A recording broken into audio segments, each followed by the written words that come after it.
Argentina y Chile, jugador por jugador, era mejor Argentina.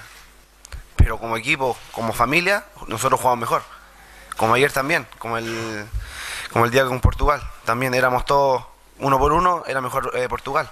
Pero como jugaba en equipo, la corrida de Charlie, como corría Marcelo, el Tucu, Claudio, yo, en general todos los jugadores, creo que la familia que hay unida en este equipo, creo que, como lo decimos siempre, cada jugador aporta su granito de arena.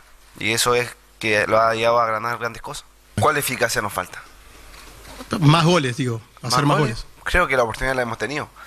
Creo, como dice Marcelo Bielsa una vez, dijo, cuando un equipo tiene oportunidades no hay que preocuparse. Creo que las oportunidades están, solamente habrá que esperar, estamos en una final, han salido los goles y nada, hay que tenerse confianza en los compañeros y el domingo hay una final muy importante con un gran rival y nada, estar tranquilo y la cabeza en alta. ¿Vas a ser compañero de Claudio Bravo el próximo semestre en el Manchester City o hay otras opciones? Estoy enfocado en la Copa Confederación y nada, el futuro se decidirá después cuando termine esto. Espero levantar la copa y ahí veré si me voy, me quedo, no sé. ¿Pero lo tienes claro? ¿Lo tienes claro o todavía no lo has decidido? Lo tengo claro.